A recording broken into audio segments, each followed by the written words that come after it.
Price Lord brothers and sisters. கர்த்தராகிய இயேசு கிறிஸ்துவின் கிருபையும் இரக்கமும் சமாதானமும் சத்தியத்தோடும் அன்பும் உங்கள் அனைவரோடும் இருப்பதாக. அப்போஸ்தலர்ல 6வது அதிகாரத்துல 1 முதல் 4 வரைக்கும் உள்ள வசனங்களை வாசிப்போம். அந்நாட்களிலே சீஷர்கள் பெருகின போது கிரேக்கரானவர்கள் தங்கள் விதவைகளின் அன்றாட விசாரணையில் திட்டமாய் விசாரிக்கப்படவில்லை என்று எபிரேயருக்கு விரோதமாய் முறுமுறுத்தார்கள். அப்பொழுது 12 சீஷர் கூட்டத்தை வரவழைத்து, நாங்கள் தேவ வசனத்தை போதியாமல் பந்தி விசாரணை செய்வது தகுதி அல்ல. ஆதலால் சகோதரரே, பரிசுத்த ஆவியும் ஞானமும் நிறைந்து நற்சாட்சி பெற்றிருக்கிற 7 பேரை உங்களில் தெரிந்து கொள்ளுங்கள். அவர்களை இந்த வேலைக்காக ஏற்படுத்துவோம். நாங்களோ ஜெபம் பண்ணுவதிலும் தேவ வசனத்தை போதிக்கிற ஊழியத்திலும் இடைவிடாமல் தரித்திருப்போம் என்றார்கள். ஆமென்.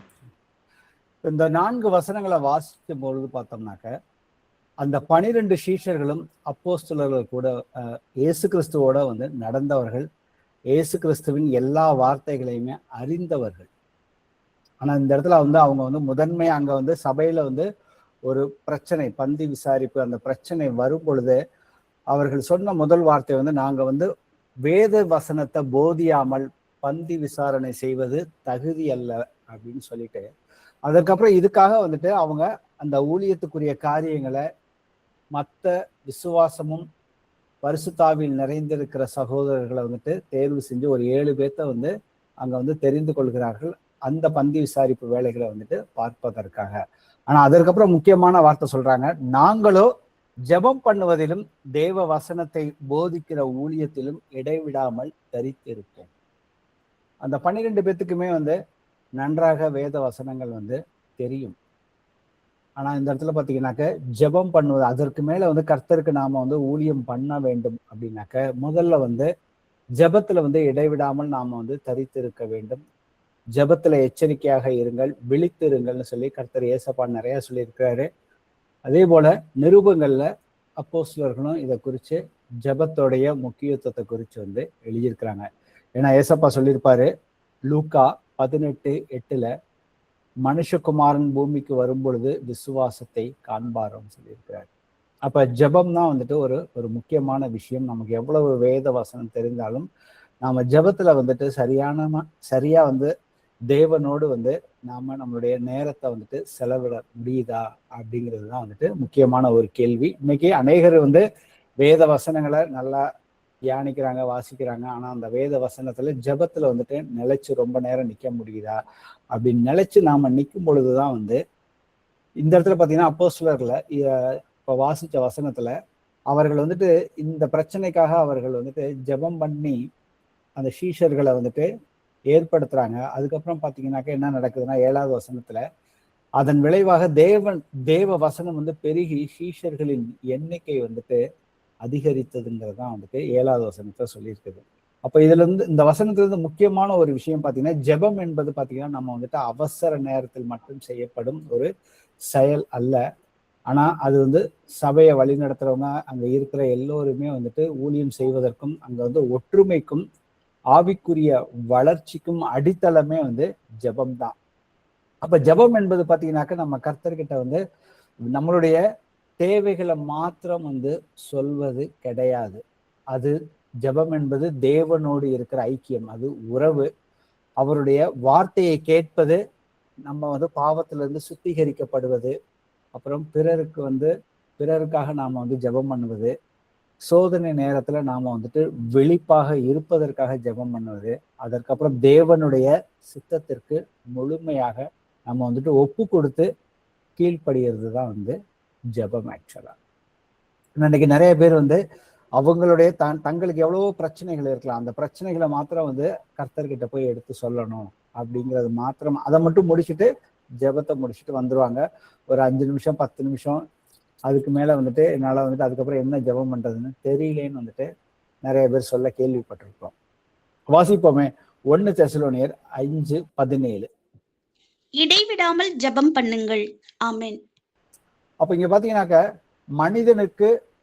மனிதனுடைய உடலுக்கு சுவாசம் எவ்வளவு அவசியமோ அதே போல ஒவ்வொரு விசுவாசிகள், கர்த்தருடைய பிள்ளைகளுக்கு ஆவிக்குரிய வாழ்க்கைக்கு ஜெபம் அவ்வளவு அவசியமாக இருக்கிறது.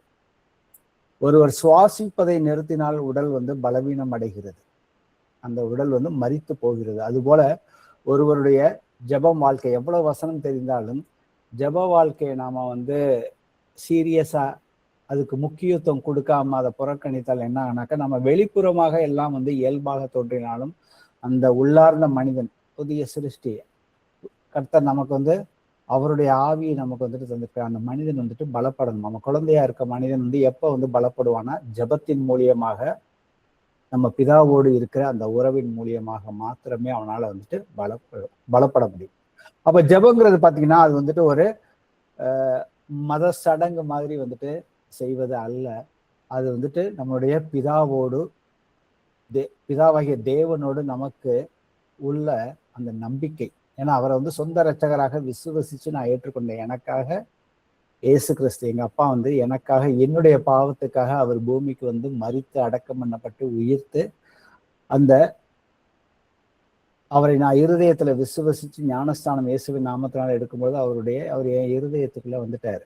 அப்ப வந்ததுக்கு அப்புறம் அந்த உறவு வந்துட்டு பலப்பட வேண்டும். அது வந்து எப்ப பலப்படும்னா வெறும் வேத வாசனங்களை வாசிப்பதினால் மாத்திரம் கிடையாது.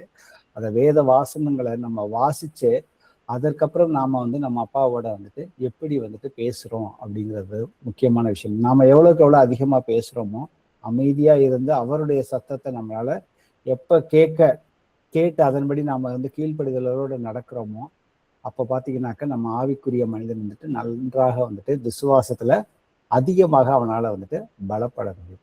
அப்ப ஜெபத்தின் மூலம் வந்து நாம வந்து தேவனிடம் பதில் அளிக்கிறோம். எனவே வேதமில்லாத ஜெபம் பாத்தீங்கன்னாக்க அது வந்துட்டு ஒரு திசை இல்லாத, நமக்கு திசை தெரியாத பாதைக்கு வந்துட்டு போற மாதிரி அதுக்கு அர்த்தம் ஆக்சுவலா.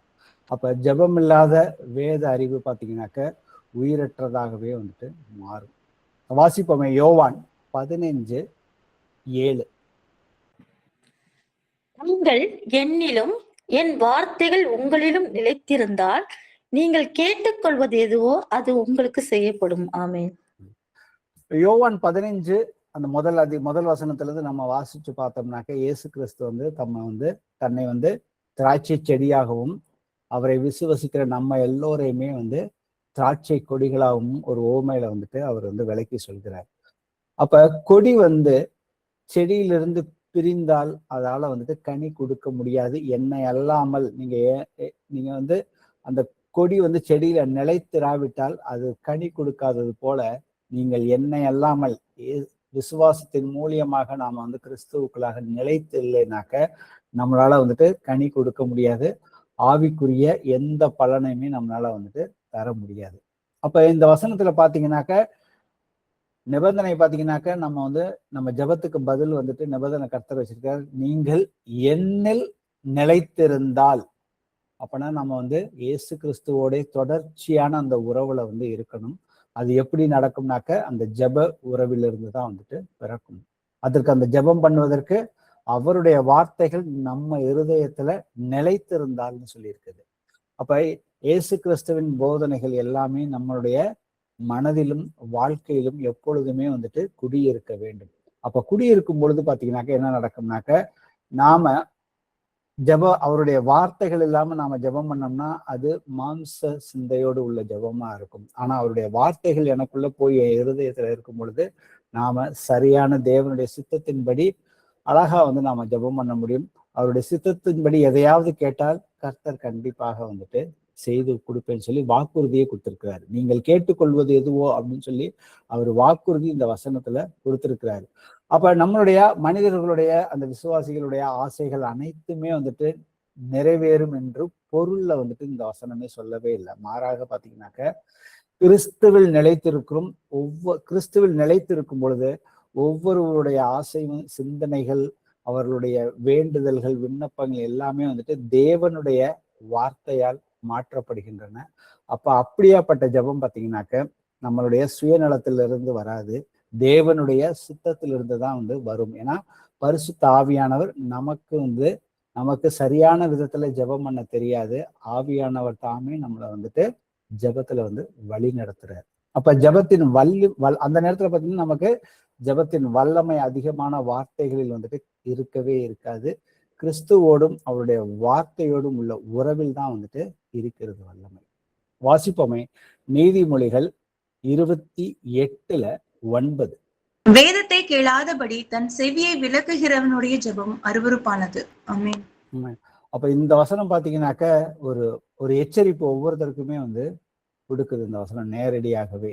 அப்ப தேவனுடைய வார்த்தையை கேட்க எனக்கு மனதில்லை, ஆனா அதே நேரத்துல என்னுடைய ஜெபத்தை வந்து கர்த்தர் வந்துட்டு ஏற்றுக்கொண்டு எனக்கு வந்துட்டு பதில் கொடுக்கணும் அப்படின்னு ஒரு எதிர்பார்ப்புங்கிறது பாத்தீங்கன்னாக்க ஆவிக்குரிய வாழ்க்கையில இது ஒரு முரண்பாடாவே தான் வந்துட்டு போகும். அப்ப இங்க பாத்தீங்கன்னாக்க இங்க வந்து தேவனுடைய வார்த்தைய கேட்பது என்பது என் காதில் மாத்திரம் கிடையாது. அதை நான் வந்துட்டு கவனமாக அந்த வார்த்தையை கேட்டு அதுல உணர்வடைஞ்சு அதை ஏற்றுக்கொண்டு நான் முழுமையா வந்துட்டு மனம் திரும்ப வேண்டிய காரியங்களுக்கு மனம் திரும்பி தேவனுடைய சித்தத்துக்கு கீழ்ப்படிந்து வாழ்வதை குறிச்சுதான் வந்து இங்க இந்த வசனம் வந்து தெளிவாக சொல்கிறது ஆவிக்குரிய ரீதியில பார்த்தோம்னாக்க.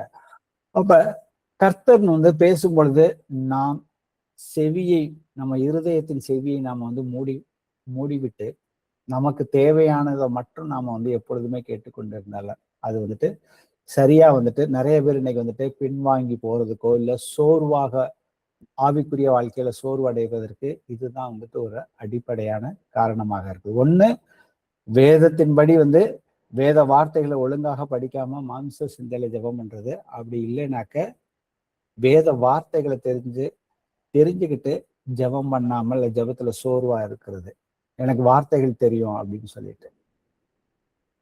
அப்ப வேதத்தை வந்து நம்ம என்னைக்குமே வந்துட்டு புறம் தள்ளக்கூடாது. அவருடைய வார்த்தைகள் இல்லாம நாம வந்துட்டு கர்த்தர்கிட்ட எதையுமே முழுமையாக விசுவாசத்தோடு நம்மளால ஜெபம் பண்ண முடியாது. அதை வந்துட்டு விசுவாசத்தோடு பெற்றுக்கொள்ள முடியாது. அப்ப நம்ம முதல் வசனத்துல நம்ம பார்த்தோம், அந்த 12 சீஷர்கள் வந்து பாத்தீங்கன்னா கர்த்தருடைய நடந்திருந்தாங்க. கர்த்தர் வந்துட்டு என்னென்ன கிரியைகள் செஞ்சாங்க, இவங்களும் அதே மாதிரி வந்து நிறைய 3.5 வருஷம் ட்ரைனிங் எடுத்தாங்க. இவங்களுக்கு எல்லாமே தெரியும். ஆனா வந்து அவங்களுக்கு நன்றாக புரிந்தது, ஜெபம் இல்லாம என்னால வந்துட்டு ஊழியம் வந்துட்டு முழுமை பெறாது. அது வேணா என்னுடைய மாம்ச சிந்தையில நான் வந்து இங்க ஒன்றும் அங்க ஒன்றும் செய்ய முடியும். ஜெபத்தோட கர்த்தரோட இருக்கிற உறவுல தான் வந்துட்டு வல்லமையே வந்து வெளிப்படும். கர்த்தருடைய உறவுல இல்லைனாக்க வல்லமை வெளிப்படாது. பெரிய அதிசயங்கள், அற்புதங்கள், மாற்றங்கள் வந்து தனக்கும் தன்னுடைய குடும்பத்திலும் சபையிலும் வந்து பெரிய மாற்றங்கள் வந்துட்டு வராது ஆக்சுவலா. அப்ப நாம ஜெபம் பண்ணுவதற்கு ஜாக்கிரதையா இருக்கணும் அப்படிங்கிறது தான் இன்னைக்கு வந்துட்டு முக்கியமான ஒரு விஷயம். ஏன்னா கர்த்தர் வந்துட்டு மத்தேயு 7வது அதிகாரத்துல சொல்லுவாரு, அந்நாளிலே கர்த்தாவே கர்த்தாவே என்று கூப்பிடுவீர்கள், நான் உங்களுக்காக வந்து சுவிசேஷம் அறிவித்தேன், பிசாசுகளை விரட்டினேன், நோய்களை சுகமாக்கினேன், ஊழியம் பண்ணினேன் அப்படின்னு சொல்றப்ப கர்த்தர் கடைசியா சொல்றாரு, நான் உங்களை அறியவில்லை, அக்கிரம செய்யக்காரே என்னை விட்டு அகன்று போங்கள்ங்கிறாரு. அப்ப கர்த்தருக்கு வந்து அவங்கள வந்துட்டு தெரியாம இல்லை. கர்த்தருக்கு ஒவ்வொரு மனுஷனையுமே பூமியில வந்து மனிதர்களை உண்டாக்குனவர் அவர் தான். அவருக்கு நாம என்ன செய்கிறோம், என்ன பேச போறோம் எல்லாமே வந்து அவருக்கு தெரியும். ஆனா அவரோட உறவுல இல்லை, பர்சனலா வந்துட்டு அந்த உறவுல வந்து ஐக்கியத்துல இல்லைங்கிறப்ப பாத்தீங்கன்னாக்க, ஏன்னா இயேசுவின் நாமத்தை சொல்லி நாம வந்து ஊழியம் வந்து பார்க்க முடியும், வேதமே தெளிவா வந்து சொல்லுகிறது. ஆனா வந்துட்டு நமக்குள்ளாக வந்துட்டு தேவனுடைய சுபாவம் எனக்குள்ள வளரணும்னாக்க, அந்த ஆவியின் கனி, இந்த குணாதிசயங்கள் எனக்குள்ள வளரணும்னாக்க நான் எப்பொழுதுமே அவரோட அந்த ஜெபத்துல ஐக்கியத்துல ஆவியானவரோட இருந்தால் மாத்திரமே எல்லா காரியங்களும் நாம உள்ளான மனுஷன்ல வல்லமையாக பலப்பட்டு தேவனுடைய சித்தத்தை அறிந்து எல்லாவற்றையுமே நாம வந்துட்டு தேவனுடைய நாமம் மகிமைப்படுவதற்கு என்னுடைய சரீரத்தை ஜீவனுள்ள வழியாக நான் வந்துட்டு ஒப்பு கொடுக்க வேண்டும். இதுதான் வந்துட்டு புத்தியுள்ள ஆராதனைன்னு வந்துட்டு சொல்லியிருக்காரு. அப்ப நாம ஜெபிக்காத போது அதனால ஏற்படக்கூடிய பிரச்சனைகளை வந்துட்டு நம்ம வந்துட்டு கொஞ்சம் வந்துட்டு ஆராய்ச்சி பண்ணி பார்ப்போம். முதல்ல பாத்தீங்கன்னாக்க, ஜெபம் சரியா இல்லைனாக்க நம்ம கண்டிப்பா வந்துட்டு சோதனையில விழுவதற்கு அதிகமான வாய்ப்புகள் வந்துட்டு அதிகரிக்கும். ஏன்னா நம்ம கர்த்தர் மேல நல்ல விசுவாசமா இருக்கும். அதற்கு ஒரு உதாரணம் பார்ப்போமே. 2 சாமுவேல்ல 11வது அதிகாரத்துல 2 முதல் 4 வரைக்கும். ஒரு நாள் சாயங்காலத்தில் தாவீது தன் படுக்கையிலிருந்து எழுந்து அரமனை உப்பரிகையின் மேல் உலாத்தி கொண்டிருக்கும் போது ஸ்நானம் பண்ணுகிற ஒரு ஸ்திரீயை உப்பரிகையின் மேலிருந்து கண்டான். அந்த ஸ்திரீ வெகு சௌந்தரியவதியாயிருந்தாள். அப்பொழுது தாவீது அந்த ஸ்திரீ யார் என்று விசாரிக்க ஆள் அனுப்பினான். அவள் எலியாமின் குமாரத்தியும் ஏத்தியரான உரியாவின் மனைவியுமாகிய பத்சேபாள் என்றார்கள். அப்பொழுது தாவீது ஆள் அனுப்பி அவளை அழைத்து வரச் சொன்னான். அவள் அவனிடத்தில் வந்தபோது அவளோடே சயனித்தான். பிற்பாடு அவள் தன் தீட்டு நீங்கும்படி சுத்திகரித்து கொண்டு தன் வீட்டுக்கு போனாள். ஆமென். இப்ப இந்த இடத்துல முதல் வசனத்தை நம்ம கவனிச்சு பார்த்தோம்னா, அங்க யுத்தத்துக்கும் அவர் வந்து தாவீது வந்து போகல. அவர் யுத்த காலத்துக்கு அவர் போகல. அவர் இங்க வந்துட்டு ஜெபத்திலேயே வந்து அவர் வந்துட்டு முழுமையா வந்து ஈடுபடலை. ஏன்னா தாவீது வந்து கர்த்தரை சாட்சி கொடுத்துப்பாரு, என் இருதயத்துக்கு ஏற்றவன். ஆனா அவருக்கும் வந்து பாத்தீங்கன்னா ஜெபத்துல வந்துட்டு ஒரு அதாவது அவர் வந்துட்டு எப்பொழுதுமே, ஏன்னா சங்கீதத்துல இன்னொரு இடத்துல பாத்தீங்கன்னா அந்தி சந்தி மாலை வேலைகளும் நான் வந்து ஜெபம் பண்ணுவேன்னு வந்துட்டு இன்னொரு சங்கீதத்துல சொல்லியிருப்பாரு. ஆனா இந்த ஒரு தருணத்துல அவர் வந்து தாவீது வந்து அந்த மாலை நேரத்துல வந்துட்டு ஜெபத்திலும் தன்னுடைய அந்த கடமையிலையும் பாத்தீங்கன்னா அவர் வந்துட்டு விழிப்பா இருக்க வேண்டிய நிலையில அதை வந்து அலட்சியமாக இருந்த பொழுது பாத்தீங்கன்னா அவருடைய மனம் வந்துட்டு வேற எங்கோ கர்த்தருக்கு விரோதமான செயல்கள்ல வந்துட்டு போய் அவர் வந்துட்டு ஆவிக்குரிய அலட்சியம் அவருக்குள்ள வந்ததுனால பாவத்துக்குள்ள விழுவதற்கான பாவத்துல அவர் விழுந்தாரு. அதே போல சூழலை நாமளும் வந்துட்டு ஏதாவது ஒரு பாவத்துல நாம வந்து ஜெபத்துல விழித்திடாமல், ஏன்னா கர்த்தர் வந்து சொல்லியிருப்பாரு இடைவிடாமல் ஜெபம் பண்ணுங்கள்னு சொல்லி பவுல் வந்து சொல்லியிருப்பாரு. அப்ப இடைவிடாமல் ஜெபம் பண்ணுவது அப்படிங்கிறது பாத்தீங்கன்னாக்க நம்ம வந்து அதையும் வந்துட்டு நிதானித்து பார்க்க வேண்டும். இடைவிடாமல்னா 24 மணி நேரம் வந்து ஜெபம் பண்ணுவதா அப்படிங்கிறது வந்துட்டு இல்லவே இல்லை. ஆவிக்குரிய ஒரு விழிப்பை குறித்து தான் வந்துட்டு இங்க வந்து சொல்லியிருக்காரு. ஏன்னா ஏசப்பா மத்தேயு 26:41 சொல்லியிருப்பாரு. அவரை வந்து கைது பண்ண வர்றதுக்கு முன்னாடி நீங்கள் சோதனைக்கு உட்படாதபடிக்கு விழித்திருந்து ஜெபம் பண்ணுங்கள்னு சொல்லியிருப்பாரு. ஆவியோ உற்சாகம் உள்ளதுதான், மாம்சமோ பலவீனம் உள்ளது என்றார். அப்ப இதோட பின்னணியை நம்ம வந்து நிதானித்து பார்த்தோம்னாக்க சீஷர்கள் வந்து இயேசுவை வந்துட்டு மிகவும் வந்து அன்பு செய்தார்கள். எந்த அளவுக்கு அன்பு செய்தார்கள்னாக்கா அவரை கைது செய்ய வரும்போது ஒரு சீஷன் வந்து கத்தி எடுத்து கைது செய்ய வந்த அவனுடைய காதை வந்துட்டு வெட்டினாருங்கிறத வந்துட்டு பார்க்கும். ஆனா அவருடன் வந்துட்டு எப்பொழுதுமே இருக்கவும் வந்துட்டு விரும்பினார்கள். ஆனா அவர்கள் வந்து கர்த்தர் வந்து அவங்க சோதனைக்குள்ள போகிறதுக்கு முன்னாடியே வந்துட்டு எச்சரிப்பை கொடுக்கிறாரு. நீங்க வந்து விழித்திருந்து ஜெபம் பண்ணுங்கள். அப்ப அவங்க வந்துட்டு அந்த நேரத்துல அவங்க வந்துட்டு தூக்கம் தான் அவங்களை வந்துட்டு மேற்கொண்டது. அப்ப விழித்திருந்து ஜெபிக்காத பொழுது பாத்தீங்கன்னா அந்த நேரத்துல வந்துட்டு அவர்கள் வந்துட்டு கர்த்தரை வந்துட்டு ஒரு பெரிய கூட்டம் வந்து கைது செய்ய அவர்கள் வந்துட்டு பலவீனம் அடைந்தார்கள். அதற்கப்புறம் பாத்தீங்கன்னாக்கா அவர்கள் ஓடிவிட்டார்கள்ங்கிறதான் பாக்குறோம். ஆனா அவர்களுடைய இருதயத்துல அந்த நல்ல நோக்கம் மட்டும் இருந்தா மட்டும் போதாது. நமக்கு வந்துட்டு தேவனுடைய பலம் வேண்டும்னாக்க நாம ஜெபத்துல வந்து உறுதியாக இருக்க வேண்டும். அப்ப முதல் விஷயம் பார்த்தது, நாம சோதனையில ஜெபம் வந்து குறைவாக இருக்கும் பொழுது சோதனையில பாவத்துல விழுவதற்கு அதிகமான வாய்ப்புகள் வந்துட்டு இருக்குது. ரெண்டாவது வந்து பாத்தீங்கன்னாக்க தேவனிடத்துல வந்துட்டு நெருக்கம் வந்துட்டு குறைய ஆரம்பிக்கும் நம்ம வந்து ஜெபத்துல வந்து அலட்சியமாக இருக்கும் பொழுது. வாசிப்போமே யாக்கோபுல 4வது அதிகாரத்துல 8வது வசனம். தேவனிடத்தில் சேருங்கள், அப்பொழுது அவர் உங்களிடத்தில் சேருவார். பாவிகளே, உங்கள் கைகளை சுத்திகரிங்கள், இருமனம் உள்ளவர்களே, உங்கள் இருதயங்களை பரிசுத்தமாக்குங்கள். ஆமென். அப்ப நாம ஜெபத்துல தொய்வு ஏற்படும் பொழுது பாத்தீங்கன்னாக்க அந்த இடத்துல வந்துட்டு கர்த்தர் வந்துட்டு என்னைக்குமே வந்துட்டு உண்மையுள்ளவர், அவர் வந்துட்டு மாறுவதே கிடையாது. ஆனால் அந்த நம்மளுடைய நான் வந்து ஜெபத்துல வந்துட்டு குறைவாக இருக்கும் பொழுது பாத்தீங்கன்னாக்க தேவன் அவர் நமக்கு ஏகப்பட்ட ஆவிக்குரிய ஆசீர்வாதங்களை நமக்கு கொடுத்திருக்கிறாரு. அதை நான் முழுமையாக வந்துட்டு அனுபவிக்க முடியாம போகும். அவருடைய கிருபையை வந்துட்டு நான் அனுபவிக்க முடியாது. அவருடைய அனுதினம் வழி நடத்துதல்ல நான் வந்துட்டு முழுமையா வந்துட்டு நடக்க முடியாது. அவருடைய ஆறுதல், நாம சோர்ந்து இருக்கும் பொழுது வந்து நாம அவர்கிட்ட பேசும் பொழுது நமக்கு வந்துட்டு ஆறுதலின் தேவனாக இருந்து நம்மை வந்துட்டு தேற்றுகிறவரா இருக்கார். அதனால பாத்தீங்கன்னாக்க நமக்கும் கர்த்தருக்கும் ஒரு பெரிய ஒரு இடைவேளை வந்துட்டு இருக்கிற மாதிரி நமக்கு வந்துட்டு தோன்றும். அப்ப ஜெபம் இன்மை அப்படி உறவை வந்து உடனடியாக முறித்து விடாது. ஜெபம் இல்லாம இருந்தோம்னாக்கா கர்த்தர் நம்மளுடைய உறவு இல்லை, நான் வந்துட்டு உனக்கு பிதா கிடையாது, நீ எனக்கு மகன் இல்லைன்னு வந்து கர்த்தர் சொல்லவே இல்லை. ஆனா வந்து உறவை வந்து நாம வந்துட்டு அப்பா பிதாவே, ஒரு வீட்டுக்குள்ள அப்பாவும் பிள்ளையும் இருக்கிறாங்க. சின்ன பிள்ளைல நல்லா வந்துட்டு உறவா இருந்தாங்க. ஆனா பிள்ளைங்க வந்துட்டு வாலிப வயசு, காலேஜுக்கு போற வயசுல இருந்தாக்க கொஞ்சம் வந்துட்டு அப்பாவோட ஒரு டிஸ்டன்ஸ் வந்து மெயின்டைன் பண்ண ஆரம்பிப்பாங்க.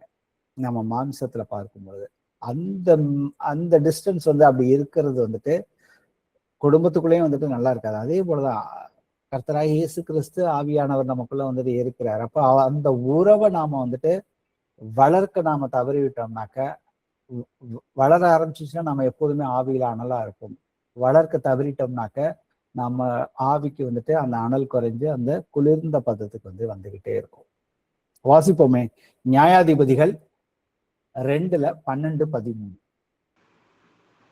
தங்கள் பிதாக்களை எகிப்து தேசத்திலிருந்து புறப்பட பண்ணின அவர்களுடைய தேவனாகிய கர்த்தரை விட்டு தங்களை சுற்றிலும் இருக்கிற ஜனங்களுடைய தேவர்களாகிய அந்நிய தேவர்களை பின்பற்றி போய் அவர்களை பணிந்து கொண்டு கர்த்தருக்கு கோபம் மூட்டினார்கள்.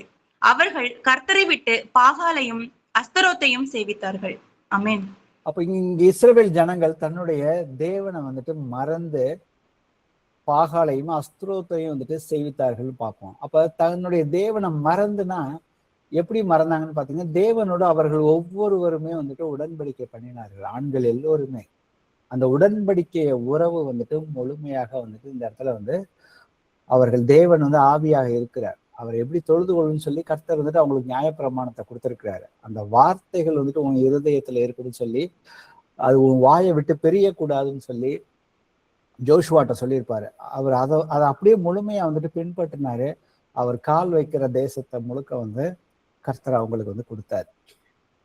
அப்ப ஜெபம் இல்லாத நேரத்துல பெரும்பாலும் பாத்தீங்கன்னா நம்ம நம்மளுடைய கர்த்தரை நாம மறக்கும் அந்த அந்த அந்த ஒரு சூழல் வரும். அதற்கு காரணம் உலகம் நம்மளை மேற்கொள்கிறது. இதைதான் எபேசு சபையிலே சொல்லியிருப்பாரு, எச்சரிப்பு கொடுக்கிறாரு. வெளிப்படுத்துதல்ல 2வது அதிகாரத்துல 2-5 வரை. உன் கிரியைகளையும் உன் பிரயாசத்தையும் உன் பொறுமையையும் நீ பொல்லாதவர்களை சகிக்க கூடாமல் இருக்கிறதையும் அப்போஸ்தலர் அல்லாதவர்கள் தங்களை அப்போஸ்தலர் என்று சொல்லுகிறதை நீ சோதித்து அவர்களை பொய்யர் என்று கண்டறிந்ததையும் நீ சகித்து கொண்டிருக்கிறதையும் பொறுமையாயிருக்கிறதையும் என் நாமத்தின் நிமித்தம் இளைப்படையாமல் பிரயாசப்பட்டதையும் அறிந்திருக்கிறேன். ஆனாலும் நீ ஆதியில் கொண்டிருந்த அன்பை விட்டாய் என்று உன் பேரில் எனக்கு குறை உண்டு. ஆகையால் நீ இன்ன நிலைமையிலிருந்து விழுந்தாய் என்பதை நினைத்து மனம் திரும்பி ஆதியில் செய்த கிரியைகளை செய்வாயாக.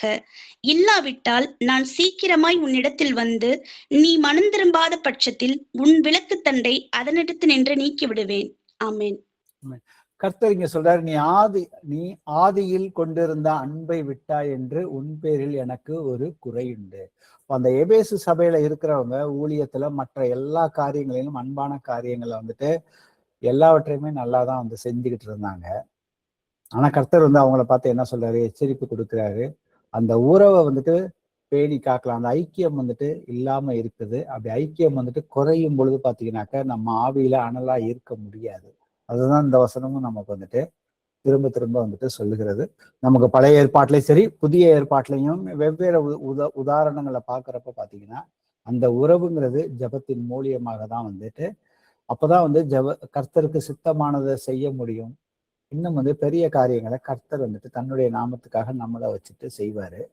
3வது விஷயம் பார்த்தோம்னாக்க, நம்ம ஜபத்துல ஜப குறைவு ஏற்பட என்ன ஆகும்னாக்க, நம்ம மாம்ச சிந்தையில சொந்த பலத்திலும் நம்மளுடைய சொந்த அறிவிலும் சார்ந்து இருக்க நிலை உருவாகும். அப்ப ஜபம் என்பது பாத்தீங்கன்னா, கர்த்தாவே எனக்கு உம்முடைய உதவி தேவை என்று ஒப்புக்கொள்வதாகும். அப்ப ஜெபிக்காத போது என்ன ஆகும்னாக்க, ஒருவர் தன்னுடைய சொந்த அனுபவம், சொந்த திறமை, தனக்கு இருக்கிற பணம், தனக்கு இருக்க செல்வாக்கு, பெருமை அல்லது மற்ற திட்டங்களை முழுமையாக மற்ற மனிதர்களை நம்ப ஆரம்பிப்பாங்க. அப்ப இதனால பாத்தீங்கன்னா அவர்கள் அநேக தவறான முடிவுகள், அவங்களுக்குள்ள அகந்தை, பெருமை மற்றும் தோல்விக்கு பிறகும் ஆழ்ந்த மனசோர்வு அவர்களுக்கு ஏற்படும். அதனால இன்னைக்கு அநேகர் பின்வாங்கி போனதையும் நம்மளால பார்க்க முடியும். அதற்கு வேதத்திலே அநேக உதாரணங்கள் இருக்கு. வாசிப்போமே, 2 நாளாகமும் 16:7-9 வரை. அக்காலத்திலே ஞான திருஷ்டிக்காரனாகிய அனானி யூதாவின் ராஜாவாகிய ஆசாவின் இடத்தில் வந்து அவனை நோக்கி, நீர் உம்முடைய தேவனாகிய கர்த்தரை சார்ந்து கொள்ளாமல் சீரியாவின் ராஜாவை சார்ந்து கொண்டபடியினால் சீரியாவின் ராஜாவால் இராணுவம் உமது கைக்கு தப்பி போயிற்று. மிகவும் ஏராளமான ரதங்களும் குதிரை வீரரும் உள்ள எத்தோப்பியரும் லூபியரும் மகா சேனையாய் இருந்தார்கள் அல்லவா? நீர் கர்த்தரை சார்ந்து கொண்ட போதுவெனில் அவர்களை உமது கையில் ஒப்பு கொடுத்தாரே. தம்மை பற்றி உத்தம இருதயத்தோடு இருக்கிறவர்களுக்கு தம்முடைய வல்லமையை விளங்கும் பண்ணும்படி கர்த்தருடைய கண்கள் பூமி எங்கும் உலாவிக் கொண்டிருக்கிறது. இந்த விஷயத்தில் மதி இல்லாதவராய் இருந்தீர். ஆகையால் இதன் முதற்கொண்டு உமக்கு யுத்தங்கள் நேரிடும் என்றான். ஆமென். அப்ப இந்த இடத்துல பாத்தீங்கன்னா இஸ்ரவேல் ராஜா ஆசா வந்து ஒரு காலத்துல வந்து கர்த்தரை தான் முழுக்க முழுக்க அவன் வந்துட்டு சார்ந்திருந்து எந்த சூழ்நிலையிலும் அவனுக்கு வந்துட்டு ஜெயமா தான் வந்துட்டு அவர் வந்து எப்பொழுதுமே ஜெயத்துலதான் வெற்றியில தான் வந்துட்டு நடந்துகிட்டே இருந்தாரு. ஆனா பின்னாடி வந்து காலங்கள் போக போக பாத்தீங்கன்னாக்க அவன் வந்துட்டு கர்த்தரை வந்துட்டு சார்ந்து இருக்கிறாம மனிதர்களை, ராஜாக்களை, மற்ற தேசத்து ராஜாக்களை வந்துட்டு அவன் சார்ந்து இருந்தனால அப்ப எதிரிகள் விஷயத்துல வந்துட்டு அவன் வந்து தேவனை வந்துட்டு முழுமையாக வந்துட்டு தேடவே இல்லை. அப்ப தேடாததுனால என்னாச்சுனாக்க அவனுக்கு வந்துட்டு யுத்தங்கள் உண்டுன்னு வந்துட்டு கர்த்தர், ஏன்னா கர்த்தரை விட்டு விலகி போயிட்டா பிசாசானவன் அதற்குரிய அந்த இடத்த வந்துட்டு எடுத்துக்குவான். எடுத்துக்கிறப்ப அவன் இஷ்டத்துக்கு தான் அந்த மனிதன் வந்துட்டு மேற்கொள்வான்.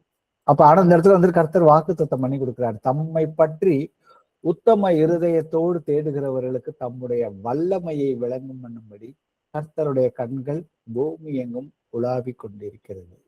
அப்ப நீதிமான்களுடைய ஜபத்தை வந்து கேட்கறதுக்கு தேவனுடைய கண்கள் உலாவி கொண்டிருக்கிறதுங்கிறது நம்ம வந்துட்டு 1 பேதுருல வந்து படிக்கிறோம். அடுத்தது வாசிப்போமே, மத்தேயுல 26 33 முதல் 35 வரை. பேதுரு அவருக்கு பிரதியுத்தரமாக, உமது நிமித்தம் எல்லாரும் இடரல் அடைந்தாலும் நான் ஒரு காலம் இடரல் அடையேன் என்றான். இயேசு அவனை நோக்கி, இந்த ராத்திரியிலே சேவல் கூவுவதற்கு முன்னே நீ என்னை 3 தரம் மறுதலிப்பாய் என்று மெய்யாகவே உனக்கு சொல்லுகிறேன் என்றார். அதற்கு பேதுரு, நான் உம்மோடே மரிக்க வேண்டியதா இருந்தாலும் உம்மை மறுதலிக்க மாட்டேன் என்றான். சீஷர்கள் எல்லாரும் அப்படியே சொன்னார்கள். ஆமென். இப்ப இந்த இடத்துல அவர் சொல்ற வார்த்தையை வந்து கர்த்தர் சொல்றாரு, முன்னாடியே எச்சரிப்பை கொடுக்கிறார், இப்படிதான் நடக்க போகுதுன்ட்டு. ஆனா அவர் சொல்ற வார்த்தை உமது நிமித்தம் எல்லோரும், அவர் வந்து மற்றவங்களை வந்துட்டு ஒப்பிடுறாரு. எல்லோரும் இடரல் அடைந்தாலும் நான் ஒரு காலமும் இடரல் அடையேன் என்றான். அப்ப கர்த்தர் திருப்பி வந்துட்டு சொல்றாரு. ஏன்னா வந்துட்டு பேதுரு வந்துட்டு இங்க தன்னுடைய சுய பலத்துல வந்துட்டு நிற்கிறாரு. ஏன்னா அவர் வந்து கடந்த கால எக்ஸ்பீரியன்சஸை வச்சு கர்த்தரோட நடந்த பொழுது நிறைய அற்புதங்கள், அதிசயங்கள் எல்லாமே வந்து இயேசுவின் நாமத்தினால பண்ணாரு. ஆனா கடைசி நேரத்துல வந்து அவர் வந்து எச்சரிப்பு கொடுக்குறாரு பிராக்டிக்கலாவும். இதுக்கப்புறமும் பாத்தீங்கன்னா கெத்செமனி தோட்டத்துல போய் அவங்க 3 பேர்த்த, அதுல பேதுரு ஒருத்தர், நீங்க வந்துட்டு விழித்திருந்து ஜெபம் பண்ணுங்கன்னு போய் 2 தடவை போய் சொல்றாரு. ஏன் நீங்க 1 மணி நேரம் கூட உங்களால வந்துட்டு விழித்திருந்து ஜெபம் பண்ண முடியாதாங்கிறாரு. ஏன்னா அதுக்கப்புறம் தான் சொல்றாரு, ஆவி உற்சாகமா தான் இருக்குது, ஆனா வந்து மாமிசம் வந்துட்டு பலவீனமாக இருக்கு, அதனால நீங்க எப்பொழுதுமே வந்துட்டு விழித்து இருக்கணும் ஜெபத்துல அப்படின்னு சொல்றாரு.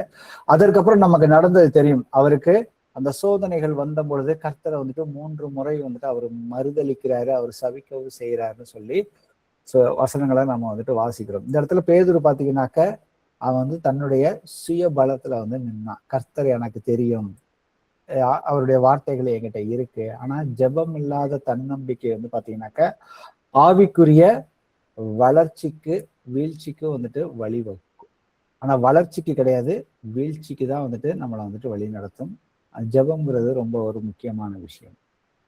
அதுக்கப்புறம் வந்து ஜெபம் வந்து எவ்வளவுக்கு எவ்வளவு குறையுதோ நன்றி உணர்வும் வந்துட்டு குறைந்து நம்ம என்ன பண்ணோம்னா அதற்கு பதிலா வந்து குறை சொல்வது வந்துட்டு அதிகமாகும். வாசிப்போமே 1 தெசலோனியர்ல 5வது அதிகாரத்துல 17-18. இடைவிடாமல் ஜெபம் பண்ணுங்கள், எல்லாவற்றிலேயும் ஸ்தோத்திரம் செய்யுங்கள். அப்படி செய்வதே கிறிஸ்து இயேசுவுக்குள் உங்களை குறித்து தேவனுடைய சித்தமாய் இருக்கிறது. ஆமென். ஆமென்.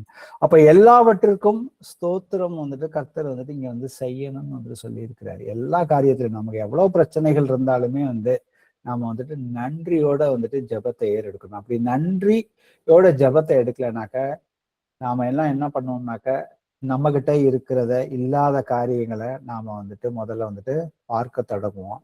ஸோ அதனால மற்றவர்களோட ஒப்பிட்டு செய்து குறை கூறுதல், அதிருப்தி, அப்புறம் மனக்கசப்பும் நமக்குள்ள வந்துட்டு வளர ஆரம்பிக்கும். ஆனா நம்ம நன்றியோடு வந்துட்டு ஜெபத்துல போகும் பொழுது பாத்தீங்கன்னா நம்ம வந்துட்டு அப்போ வந்து நம்ம பிரச்சனைகளை கண்ணோக்க மாட்டோம், நம்ம வந்து தேவனை தான் வந்து நோக்கி வந்துட்டு இருப்போம். யாத்திராகமத்துல அதுக்கு ஒரு உதாரணம் பார்ப்போம். 16வது அதிகாரத்துல 2-3 வாசிப்போம். அந்த வனாந்தரத்திலே இஸ்ரவேல் புத்திரராகிய சபையார் எல்லோரும் மோசேக்கும் ஆரோனுக்கும் விரோதமாக முறுமுறுத்து, நாங்கள் இறைச்சி பாத்திரங்கள் அண்டையில் உட்கார்ந்து அப்பத்தை திருப்தியாக சாப்பிட்ட எகிப்து தேசத்திலே கர்த்தரின் கையால் செத்து போனோமானால் தேவில்லை. இந்த கூட்டம் முழுவதையும் பட்டினியால் கொல்லும்படி நீங்கள் எங்களை புறப்பட பண்ணி இந்த வனாந்தரத்திலே அழைத்து வந்தீர்களே என்று அவர்களிடத்தில் சொன்னார்களாமே. இப்ப அவங்களுக்கு கர்த்தர் வந்து பெரிய அற்புதம். இஸ்ரவேல் ஜனங்களுக்கு அங்க லட்சக்கணக்கான மக்கள் வந்து அடிமைத்தனத்துல வந்து பெரிய 10 வாதைகளை அவர்கள் வந்து பார்த்தார்கள். செங்கடலுக்கு நடுவுல வந்து நடந்து வந்துட்டு வந்தார்கள். ஆனா அவர்களுக்கு அந்த நேரத்துல வந்து சாப்பாடு கிடைக்கல, தண்ணி கிடைக்கல அப்படின்னு சொல்லி கர்த்தர் யாரு, அவர் கிருபை உள்ளவர், அவர் இரக்கம் உள்ளவர்ங்கிறத வந்துட்டு அவங்க அந்த நேரத்துல வந்து முழுமையாக வந்துட்டு மறந்து விட்டார்கள். அவர்கள் பிரச்சனைக்கு தான் வந்துட்டு முக்கியத்துவம் வந்து கொடுத்தாங்க. அப்ப பாத்தீங்கன்னா எப்ப பார்த்தாலுமே அவர்கள் வந்து மறுபடியும் ஏதாவது ஒரு குறை இருந்துச்சுனாக்க குறை கூறிக்கொண்டு அதை வந்துட்டு ஒப்பிட்டு வேற பார்க்க ஆரம்பிச்சிட்டாங்க. நாங்க அந்த தேசத்துல, எகிப்து தேசத்துல இப்படி இதெல்லாம் வந்து சாப்பிட்டோமே, ஆனா இப்போ வந்து எங்களை வந்துட்டு சாகிறதுக்கு அங்கே கூட்டிட்டு வந்தீங்க அப்படின்னு சொல்லிட்டு நன்றியை வந்துட்டு மறந்ததுனால என்னாச்சுனாக்கா அவர்கள் குறை கூற ஆரம்பிச்சார்கள். அதுக்கு நிறைய வந்துட்டு உதாரணங்கள் நமக்கு இருக்குது. யாத்திராகமும் என்னாகமத்துல அவர்கள் வந்துட்டு எப்படி இருந்தார்கள்ங்கிறத நம்மளால வந்துட்டு பார்க்க முடியுது. அதே போல பாத்தீங்கன்னாக்க புதிய ஏற்பாட்டுல அந்த 10 தொழில்நோயாளிகள் வந்து ஆண்டவரே எங்களை வந்துட்டு சுகப்படுத்துங்கன்னு சொல்லி அவங்க விசுவாசத்தோடு கேட்கும் பொழுது கர்த்தர் வந்துட்டு நீங்க உங்களுக்கு போய் ஆசாரியர்கிட்ட காட்டுங்க அப்படின்னு வந்து சொல்லும் பொழுது அவர்கள் வழியில போகும் பொழுதே வந்து அந்த 10 பேருமே வந்துட்டு சுகத்தை வந்துட்டு அடையிறாங்க. ஆனா சுகம் அடைந்ததுக்கு அப்புறம் பாத்தீங்கன்னா அந்த ஒருவன் மாத்திரம்தான் வந்து மறுபடியும் வந்துட்டு வந்து அவருடைய பாதத்துல விழுந்து தேவனை வந்துட்டு மகிமைப்படுத்துறாரு. அப்ப அந்த இடத்துல கேட்கிற சுத்தமானவர்கள் 10 பேர் அல்லவா, மற்ற 9 பேர் எங்க அப்படின்னாக்க தேவனை மகிமைப்படுத்துவதற்கு இந்த அந்நியனை ஒழிய மற்ற ஒருவருமே வந்து திரும்பி வரல அப்படின்னு வந்து சொல்றாரு. அப்ப கர்த்தர் அவனை பார்த்து என்ன சொல்றாரு, நீ எழுந்து போ, உன் விசுவாசம், அந்த விசுவாசம் வந்துட்டு அவன் வந்து ஆசாரியன்ட்ட போறதுக்கு முன்னாடி கர்த்தர்கிட்ட வந்தான். அவருடைய வார்த்தை வந்துட்டு மிகவும் வல்லமையுள்ள வார்த்தை அப்படின்னு சொல்லிட்டு அவன் சுகத்தை பெற்றுட்டு ஓடி போகாம நன்றியோட எப்படி வரான், விசுவாசத்தோட வந்து அவரை வந்து வணங்கும் பொழுது உன் விசுவாசம் உன்னை ரட்சித்ததுன்னு சொல்றாரு. அப்ப ஆவியானவர் வந்துட்டு அவரை வந்துட்டு வழி நடத்த வந்துட்டு தொடங்குறாரு. அப்ப அதே போலதான் நாமளும் வந்துட்டு என்னைக்குமே வந்து கர்த்தர் நமக்கு எவ்வளவு குறைகள் வேணா இருக்கலாம் நமக்கு, ஆனா அந்த குறைகள் எவ்வளவு இருந்தாலும் நாம ஜபத்துல போகும் பொழுது எப்பொழுதுமே நன்றி உள்ளவர்களாக இருந்தோம்னாக்க நாம வந்துட்டு தேவனை மட்டும் முழு விசுவாசத்தோடு நம்பிக்கையோடு நம்மளுடைய ஒவ்வொரு வார்த்தைகளையும் நம்ம ஏறெடுத்து வைக்க முடியும் ஜபத்துல. அப்ப ஜபத்துல வந்து நாம வந்துட்டு குறைவுபடும் பொழுது பாத்தீங்கன்னாக்க குறைவாக ஆக என்ன நடக்கும்னா ஆவிக்குரிய அந்த முன்னுரிமைகள் கர்த்தருடைய சித்தத்துக்கு தான் வந்து முதல்ல வந்துட்டு முன்னுரிமை கொடுக்கணும். ஆனா வந்து நம்ம உலக காரியங்களுக்கு முன்னுரிமை வந்துட்டு கொடுப்பதற்கான காரணம் வந்து பாத்தீங்கன்னா ஜெபம் வந்துட்டு குறைய ஆரம்பிக்கும் பொழுது அங்க வந்து நாம வந்து நிறைய முடிவுகள் எடுக்கிறதுல வந்துட்டு ஒரு குழப்பம் வந்துட்டு ஒவ்வொருவருக்குள்ளாக வந்துட்டு வர ஆரம்பிக்கும்.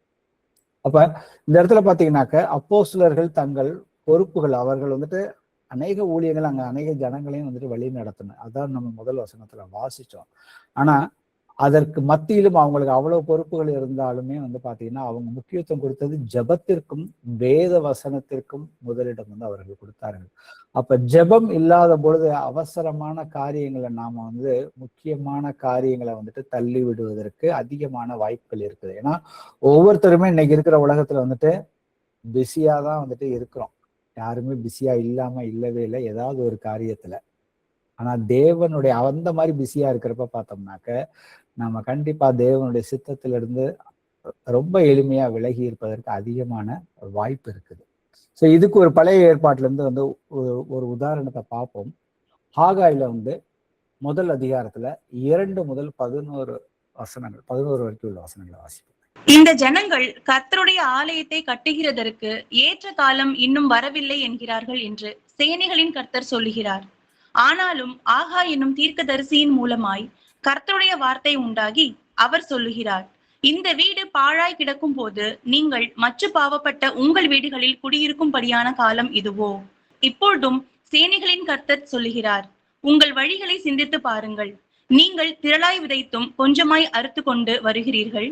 நீங்கள் புசித்தும் திருப்தியாகவில்லை, குடித்தும் பரிபூர்ணம் அடையவில்லை. நீங்கள் வஸ்திரம் உடுத்தியும் ஒருவனுக்கும் குளிர் விடவில்லை. கூலியை சம்பாதிக்கிறவன் பொத்தலான பையிலே போடுகிறவனாய் அதை சம்பாதிக்கிறான். உங்கள் வழிகளை சிந்தித்து பாருங்கள் என்று சேனைகளின் கர்த்தர் சொல்லுகிறார். நீங்கள் மலையின் மேல் ஏறி போய் மரங்களை வெட்டி கொண்டு வந்து ஆலயத்தை கட்டுங்கள். அதன் பேரில் நான் பிரியமாய் இருப்பேன். அதனால் என் மகிமை விளங்கும் என்று கர்த்தர் சொல்லுகிறார். அதிகமாய் வரும் என்று நீங்கள் எதிர்பார்த்திருந்தும் இதோ கொஞ்சம் கிடைத்தது. நீங்கள் அறுத்து வீட்டுக்கு கொண்டு வந்தும் நான் அதை ஊதி போடுகிறேன். எது நிமித்தம் என்றால், என் வீடு பாழாய் கிடக்கும் போது நீங்கள் எல்லாரும் அவனவன் தன் தன் வீட்டிற்கு ஓடி போகிறீர்களே. இதன் நிமித்தமே என்று சேனைகளின் கர்த்தர் சொல்லுகிறார்.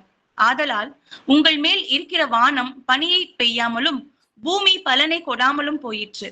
நான் நிலத்தின் மேலும் மலைகளின் மேலும் தானியத்தின் மேலும் புது திராட்சரசத்தின் மேலும் எண்ணெயின் மேலும் பூமியில் விளைகிற எல்லாவற்றின் மேலும் மனுஷர் மேலும் மிருகங்களின் மேலும் கைப்பாடு அனைத்தின் மேலும் வறட்சியை வருவித்தேன் என்றார். ஆமென். இப்ப இந்த இடத்துல பாத்தீங்கன்னா பழைய ஏற்பாட்டுல கர்த்தருடைய ஆலயத்தை குறிச்சு வந்துட்டு கர்த்தர் பேசுறாரு. அங்க இருக்கிற ஜனங்கள் எல்லோருமே தங்களுக்கு வந்துட்டு வீடுகள் இல்லை, அதற்காக வந்துட்டு அதை வீடை கட்டணும்னு சொல்லி அதற்காக கவலைப்பட்டு அதற்குரிய காரியங்களை தான் வந்து அவர்கள் வந்து செய்தார்கள். ஆனா அந்த இடத்துல பாத்தீங்கன்னா தேவனுடைய ஆலயம் வந்து பாழாக கிடந்தது. அதுக்கு வந்து யாருமே வந்துட்டு முன்னுரிமைகள் வந்துட்டு கொடுக்கல. அப்ப அதே போலதான் அன்னைக்கு பழைய ஏற்பாட்டு காலத்துல கர்த்தர் வந்துட்டு அந்த கர்த்தருடைய பிரசன்னம் அந்த தேவாலயத்துல வந்து இருந்தது. இன்னைக்கு நீங்களும் நானுமே கர்த்தருடைய ஆவியை பெற்றுக்கொண்டவர்கள் ஒவ்வொருவருமே தேவனுடைய ஆலயமாக இருக்கிறோம். அப்ப அவருடைய சித்தத்தை அறிகிறதுல நாம வந்துட்டு முன்னுரிமை கொடுக்க வேணும். அந்த சித்தத்தை அறிந்து நாம ஜெபத்துல வந்துட்டு உறுதியாக இருந்து அவருடைய சித்தத்தை வந்துட்டு செயல்பாட்டுக்கு கொண்டு வரதுல நாம எந்த அளவுக்கு வந்துட்டு முன்னுரிமை கொடுக்கிறோம் அப்படிங்கிறத நாம நிதானித்து பார்க்க வேண்டும். வாசிப்போமே, லூக்கால 10வது அதிகாரத்துல 38 முதல் 42 வரைக்கும். பின்பு அவர்கள் பிரயாணமாய் போகையில் அவர் ஒரு கிராமத்தில் பிரவேசித்தார். அங்கே மார்த்தாள் என்னும் பெயர் கொண்ட ஒரு ஸ்திரீ அவரை தன் வீட்டிலே ஏற்றுக்கொண்டாள். அவளுக்கு மரியாள் என்னப்பட்ட ஒரு சகோதரி இருந்தாள். அவள் இயேசுவின் பாதத்தருகே உட்கார்ந்து அவருடைய வசனத்தை கேட்டுக்கொண்டிருந்தாள். மார்த்தாளோ பற்பல வேலைகளை செய்வதில் மிகவும் வருத்தமடைந்து அவரிடத்தில் வந்து, ஆண்டவரே, நான் தனியே வேலை செய்யும்படி என் சகோதரி என்னை விட்டு வந்திருக்கிறதை குறித்து உமக்கு கவலை இல்லையா? எனக்கு உதவி செய்யும்படி அவளுக்கு சொல்லும் என்றாள். இயேசு அவளுக்கு பிரதியுத்தரமாக, மார்த்தாளே, மார்த்தாளே, நீ அநேகம் காரியங்களை குறித்து கவலைப்பட்டு கலங்குகிறாய். தேவையானது ஒன்று. மரியாள் தன்னை விட்டு எடுபடாத நல்ல பங்கை தெரிந்து கொண்டாள் என்றார். ஆமென். இப்போ மார்த்தாளே, நீ வந்துட்டு அநேக காரியங்களில் வந்துட்டு கலங்கி போயிருக்கிறாய், கவலைப்பட்டு கலங்குகிறாய். ஆனா மரியாளோ வந்து பாத்தீங்கன்னா கர்த்தருடைய வார்த்தைகளை முதல்ல அவருடைய சித்தத்தை வந்துட்டு தெரிந்து கொள்வதற்கு முக்கியத்துவத்தை வந்துட்டு முதல்ல வந்துட்டு கொடுக்குறார். அப்ப இன்னைக்கு நாமளும் அதே போல இன்னைக்கு ஒவ்வொருத்தரும் ஒவ்வொரு வேலைகள்ல குடும்பம், குழந்தைகள், மற்ற பிரச்சனைகள், பலவீனங்கள், உடல்ல பலவீனங்கள், உறவுகள்ல வந்துட்டு பிரச்சனைகள், எவ்வளவோ விஷயங்கள் வந்து நமக்குள்ளார இந்த உலகத்தின் அழுத்தங்கள் வந்துட்டு போய்கொண்டு இருக்கிறது. ஆனா கர்த்தருடைய சித்தத்தை வந்துட்டு அறிவது வந்துட்டு அறிந்து அதை எப்படி செயல்படுத்தணுங்கிறது நாம ஜெபத்துல போனோம்னாக்க நம்மளுடைய பலவீனங்களை எல்லாத்தையுமே எளிமையாக மேற்கொள்ள முடியும். அதற்காக தான் அவரே நமக்குள்ளாக வந்திருக்கிறார். அப்ப நாம வந்துட்டு அவர் நமக்குள்ள இருக்கிறார். அப்ப வசனம் சொல்லுது எபேசியர் 2:7 இயேசு கிறிஸ்துவுக்குள் நம்மை அவரோட கூட எழுப்பி உன்னதங்களிலே அவரோட கூட உட்காரமும் செய்திருக்கிறார்.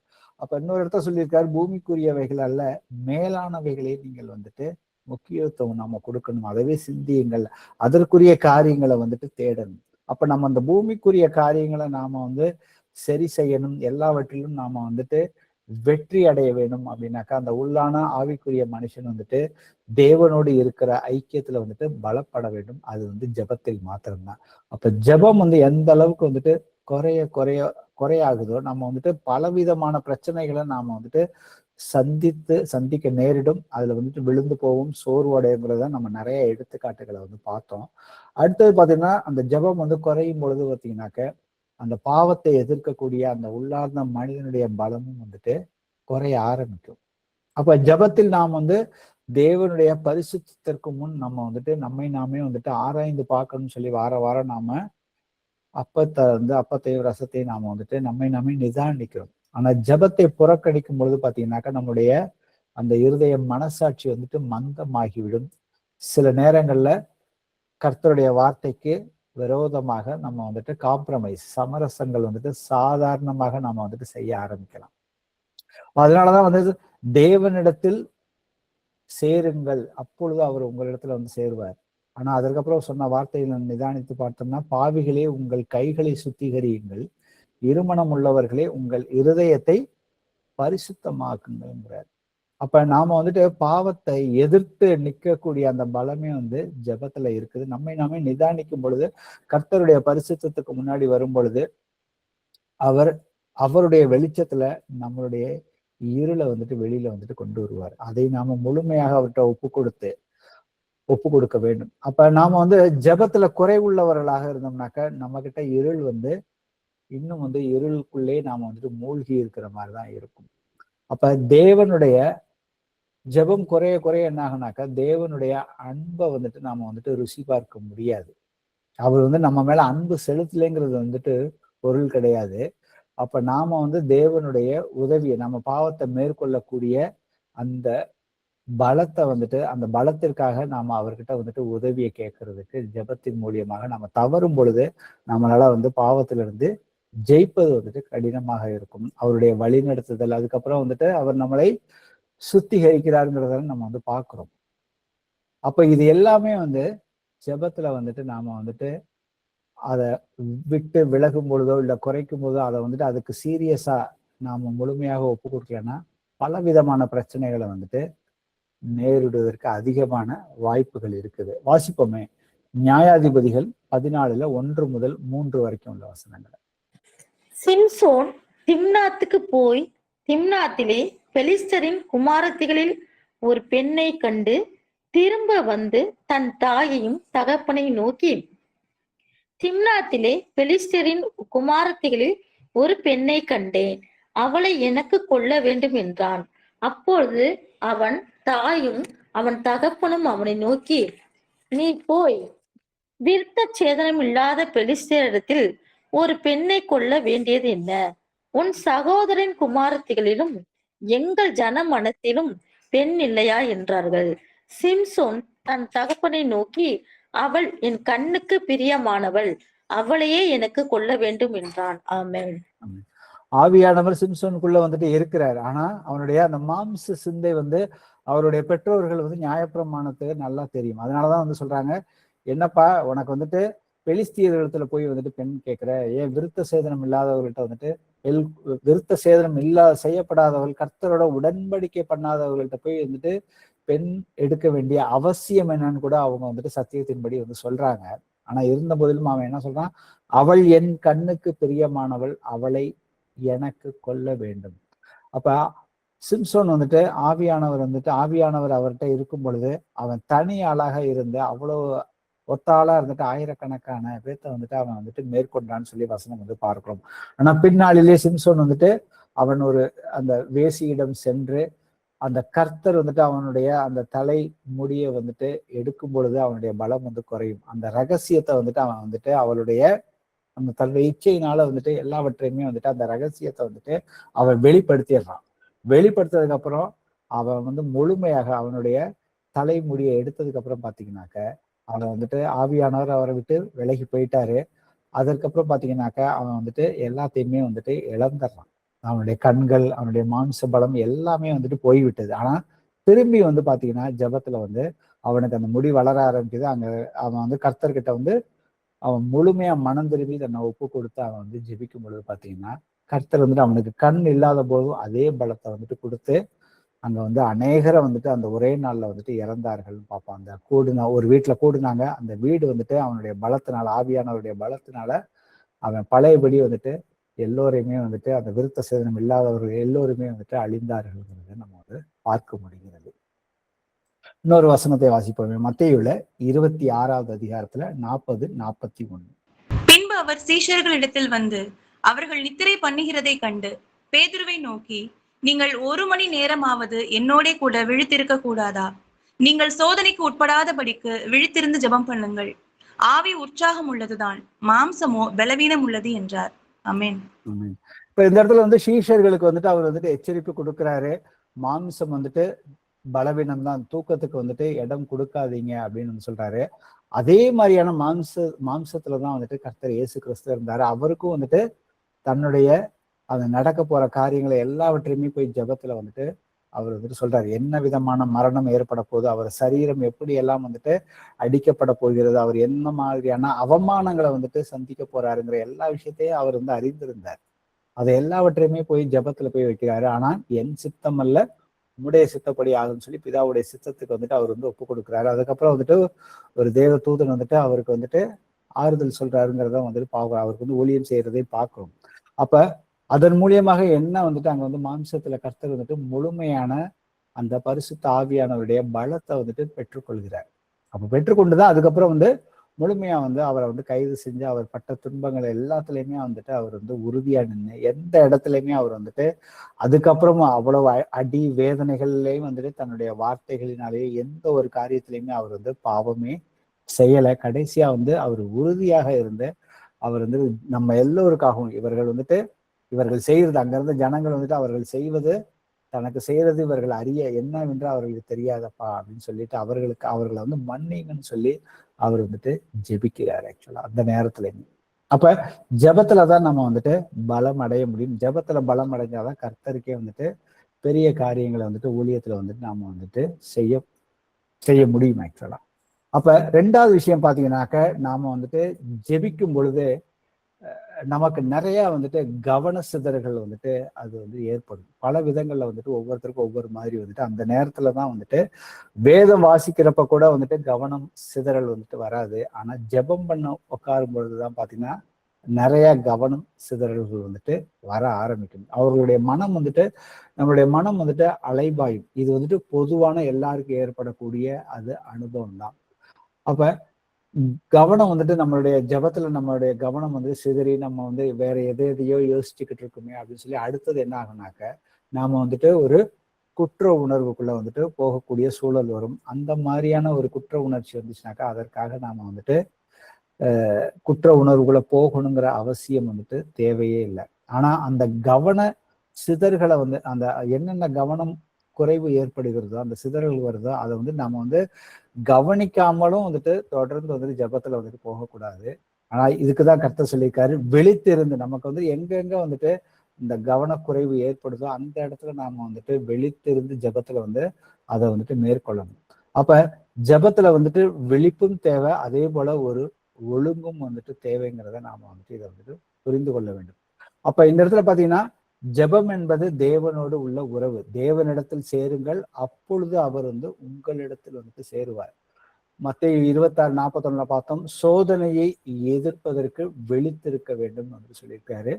இன்னொரு இடத்துல பார்த்தோம்னாக்க 1 தெசலோனியர் 5:17 இடைவிடாமல் ஜெபம் பண்ணுங்கள் அப்படிங்கிறத சொல்லியிருக்காரு. அப்போஸ்தலர் முதல் வசனம் நாம பார்த்தோம். 4வது வசனமும் வந்து பாத்தீங்கன்னாக்க நமக்கு ஜெபம் தான் வந்துட்டு நம்மளுடைய ஊழியத்துக்கு நம்மளுடைய எல்லாத்துக்குமே வந்துட்டு அடித்தளமே வந்துட்டு அந்த ஜெபம். அதற்கு தான் வந்துட்டு அவர்கள் வந்துட்டு முக்கியத்துவம் வந்து கொடுத்தார்கள். அப்ப இவற்றையெல்லாம் நாம வந்துட்டு நடைமுறையில் நம்மளுடைய அனுதின தேவனோடு இருக்கிற உறவுல வந்துட்டு செயல்படுத்தும் போது பாத்தீங்கன்னாக்க கவன சிதறல்கள்ல வந்துட்டு நமக்கு அப்படியே ஜெபத்துல வரும்பொழுது அதை மிக எளிமையாக வந்துட்டு மேற்கொள்ள வந்துட்டு முடியும். அப்ப முதல்ல வந்து நமக்கு எந்த அதோடைய மூலத்தை வந்துட்டு கண்டுபிடிக்கணும். ஏன்னா கவன சிதறல்கள்ல வந்துட்டு காரணத்தை வந்துட்டு முதல்ல வந்துட்டு நாம வந்துட்டு நாமே வந்துட்டு அறிந்து கொள்ள வேண்டும். எதனால வந்துட்டு கவன சிதறல்கள் வந்துட்டு வருது அப்படிங்கிறத பார்த்தோம்னா அதுக்கு சில காரணங்கள் நம்ம உலக பிரகாரமா பார்க்கலாம். ஒண்ணு நம்ம வச்சிருக்கிற அந்த கையில வச்சிருக்கிற அந்த செல்போன் தொலைபேசி மூலியமாகவோ, இல்லை நமக்கு வந்துட்டு நமக்கு வேலை பளு, வேலை சுமைகள், அதுக்கப்புறம் பிள்ளைகள், குடும்ப பொறுப்புகள், நமக்கு உடல்ல வந்துட்டு பலவீனங்கள் வந்து வரலாம். அப்ப நமக்கு தீர்க்கப்படாத பிரச்சனைகள், கவலைகள், நம்மளுடைய பாவ உணர்வுகள் கூட, அதே போல வந்து எதிர்காலத்தை குறித்த ஒரு அச்சம், கவலைகள், அது வந்து தொடர்ந்து வந்துட்டு அதன் மூலியமாக நம்முடைய எண்ண ஓட்டங்கள் தொடர்ந்து வந்துட்டு இருக்கும். அதன் மூலியமாக நமக்கு வந்துட்டு ஜபத்துக்கு வந்துட்டு நிறைய வந்துட்டு தடைகள், கவன சிதறல்கள் வந்துட்டு ஏற்படும். வாசிப்போமே, தானியேல்ல 6வது அதிகாரத்துல 10வது வசனம்.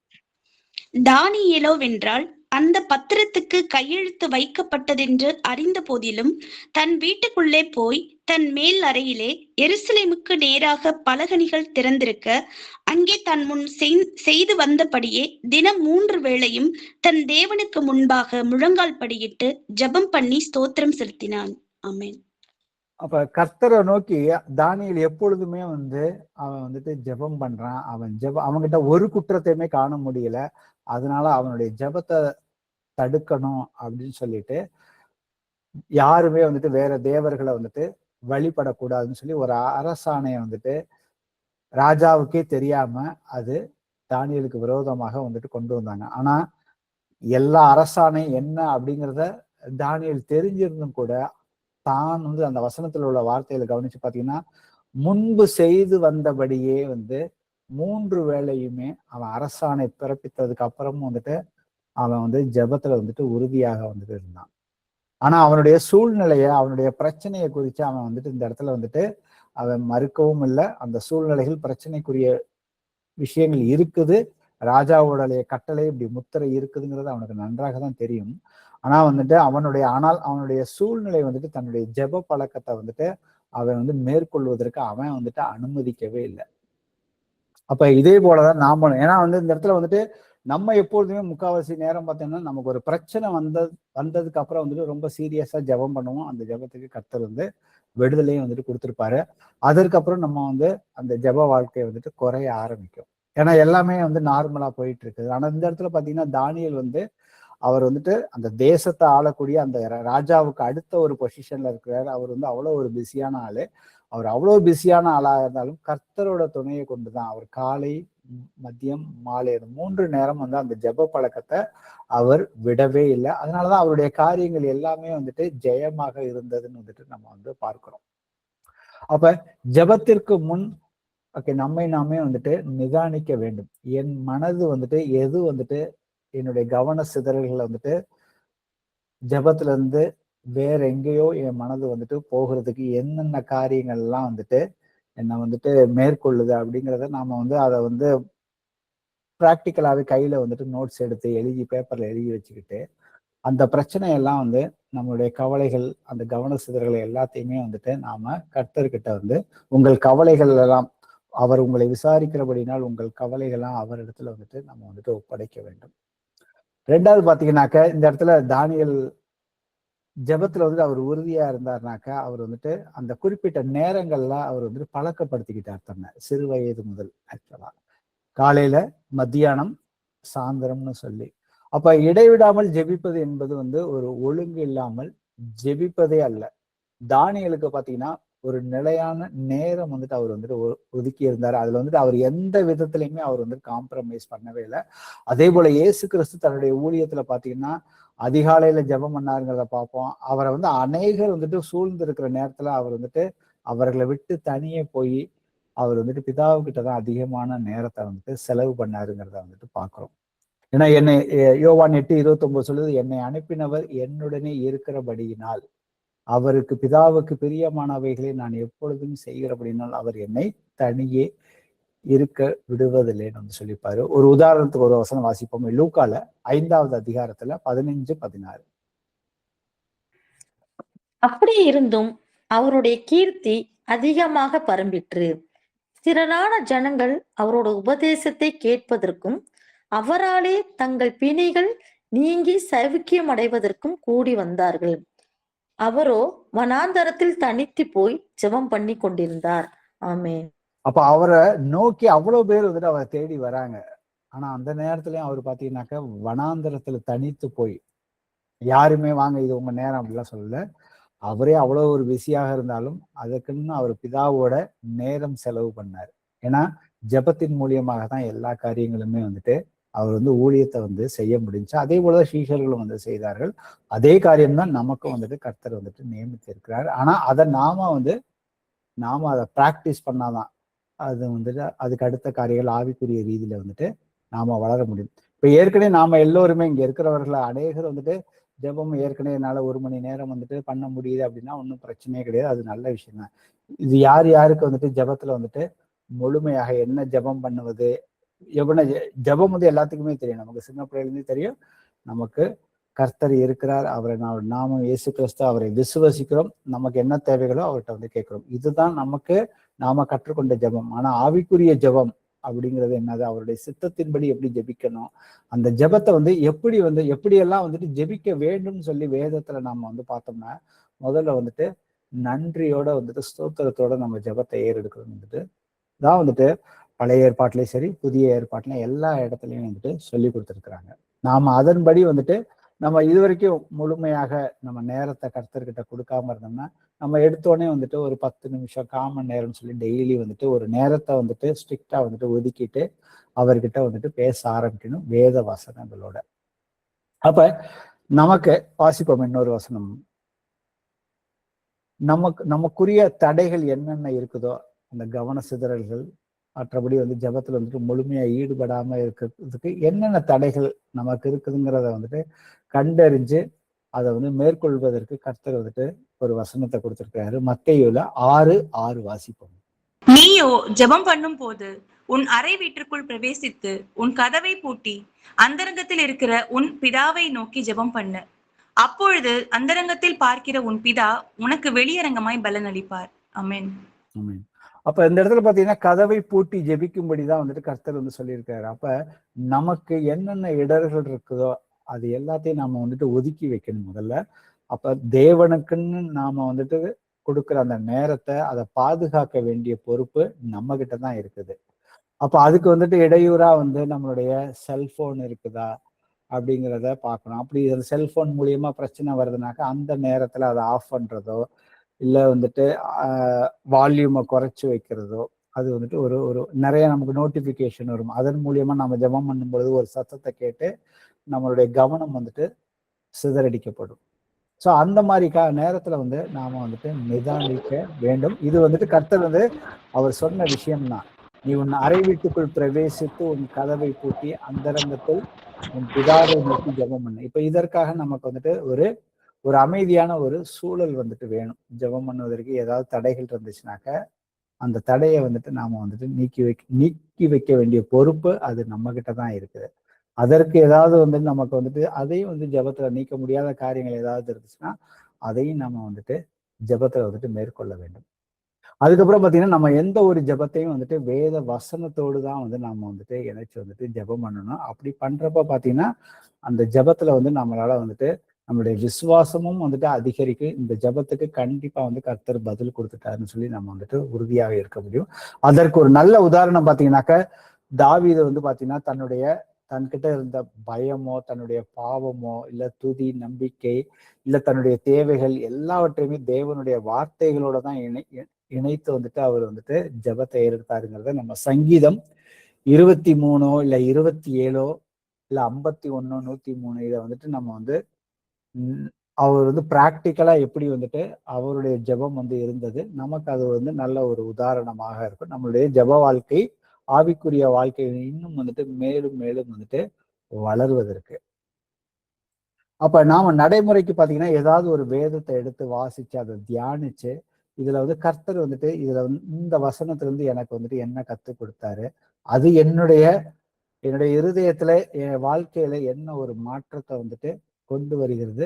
அப்ப அந்த வேத வசனத்தின்படி நாம வந்து எப்படி வந்து ஜெபிக்க வேண்டும். அதுக்கு உதாரணமாவே பார்த்தோம்னா நம்ம மத்தேயு 26 ஆவி வந்துட்டு உற்சாகமா தான், மாமிசம் வந்துட்டு பலவீனமாக இருக்கிறது. ஆனா அதுல வந்து நீங்க வந்து விழித்திருந்து ஜெபியுங்கள்னு வந்துட்டு சொல்லியிருக்கிறாரு.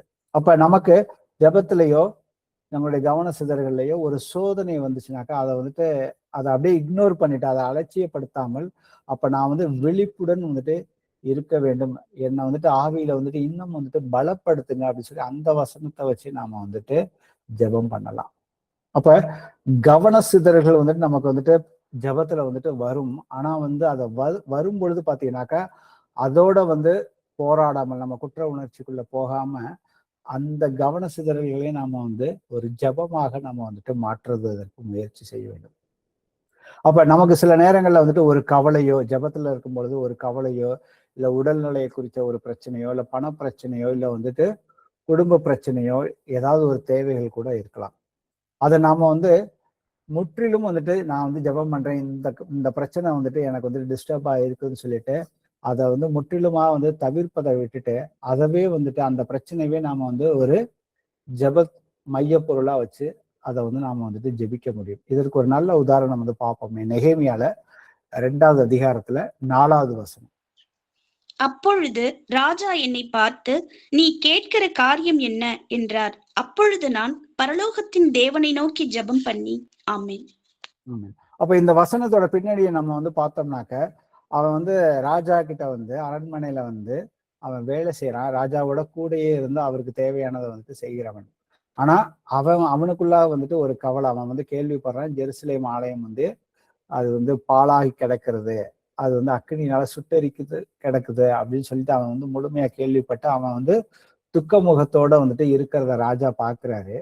பார்த்து அதை குறித்து விசாரிக்கிறப்ப வந்துட்டு அவர் வந்து இந்த காரியங்கள் எருசலேம்ல இப்படி நடந்திருக்கு, அதனாலதான் எனக்கு துக்கமா இருக்குது அப்படின்னு சொல்றாரு. சொன்னதுக்கு அப்புறம் வந்துட்டு நீ என்ன வந்துட்டு கேட்கிற, உன்னோட காரியம் என்ன அப்படின்னு சொல்லி கேட்கும் பொழுது பாத்தீங்கன்னா அவன் உடனே முதல்ல வந்துட்டு கர்த்தர்கிட்ட அவன் இருதயத்துல முதல்ல வந்துட்டு ஜெபம் பண்றான். ஜெபம் பண்ணதுக்கு அப்புறம் தான் பாத்தீங்கன்னாக்க அவன் சொல்ற வார்த்தை பாத்தீங்கன்னா, ராஜாவுக்கு சித்தமாக இருந்தா அடியனுக்கு உமது சமூகத்தில் தயவு கிடைத்ததினால் என் பிதாவின் கல்லறைகளில் இருக்கும் பட்டணத்தை கட்டும்படி யூதா தேசத்துக்கு நீர் என்னை அனுப்ப வேண்டி கொள்ளுகிறேன்னு சொல்றாரு.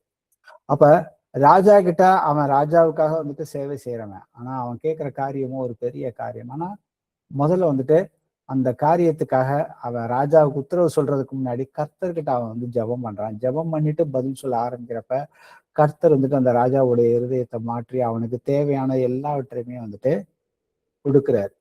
அப்ப நமக்கு நம்ம மனதுல இதே மாதிரியான காரியங்கள் ஜெபத்துல வரும் பொழுது பாத்தீங்கன்னாக்க அதை வந்துட்டு ஞானமாக நாம வந்துட்டு கர்த்தர்கிட்ட ஜெபம் பண்ணி எல்லா கவலைகளையுமே வந்துட்டு வசனம் சொல்லியிருக்கு அப்படிதான், உங்களை விசாரிக்கிறபடினால் உங்கள் கவலைகளை வந்து அவர்கிட்ட வந்துட்டு கொடுத்து விடுங்கன்னு வந்து சொல்லியிருக்கிறாரு. அப்ப நாம இவ்வளவு நேரம் பார்த்தது ஜெபத்துல நாம வந்து ஜாக்கிரதையாக இருக்கணும், வெளிப்பாக இருக்கணும். அது ஜெபங்கள் வந்து எவ்வளவுக்கு எவ்வளவு வந்துட்டு குறைய ஆரம்பிக்குதோ அவ்வளவுக்கு அவ்வளவு பல விதமான சோதனைகள்ல போய் நாம வந்துட்டு விழுந்துருவோம். 2வது காரியம் வந்து ஜெபத்துல ஜெபிக்கும் பொழுது பாத்தீங்கன்னா நமக்கு அநேக கவன சிதறல்கள் வந்துட்டு வருது. அப்ப நாம கவன சிதறல்கள் வரும் பொழுதும் வந்துட்டு அந்த சிதறல்களை வந்துட்டு அதை நிதானிச்சு பார்த்து ஒவ்வொரு விஷயத்தையா வந்துட்டு மேற்கொள்வதற்கு தான் நம்ம இன்னைக்கு வந்து வசனங்களை கொஞ்சம் தியானிச்சோம். கர்த்தருக்கு சித்தமான இன்னும் டீட்டெயில்டா இதை குறித்து வந்துட்டு நம்ம வந்துட்டு பார்ப்போம். ஆனா இதுல வந்து முதல்ல நம்ம வந்து வேதாகமத்துல இருந்து இவ்வளவு நேரம் பார்த்த விஷயங்கள் வந்து நம்ம என்ன கத்துக்கிட்டோம் அப்படின்னாக்க, தானியலை குறித்து நம்ம வந்து பார்த்தோம்.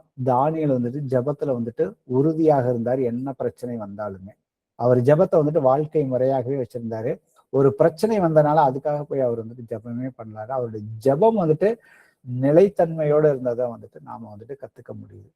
அதே போல கர்த்தர் இயேசு கிறிஸ்து தனிமையான நேரம் கிடைக்கிறப்ப எல்லாம் அவர் வந்துட்டு தனிமையா வந்துட்டு அவர் அந்த கும்பலா ஊழியத்தின் மத்தியிலும் அவர் தனியாக போய் அவர் ஜெபம் பண்ணி தேவனுடைய சித்தத்தை முதல்ல வந்துட்டு முழுமையாக வந்துட்டு ஒப்பு கொடுக்குறார். தன்னுடைய மரணம் சம்பவிக்கிறதுக்கு முன்னாடி கர்த்தர்கிட்ட ஜெபம் பண்ணி கடைசியா வந்துட்டு தன்னுடைய விருப்பத்தை சொல்றாரு. சொல்லிட்டு உங்க சித்தப்படிதான் அது நடக்கணும்னு சொல்றாரு.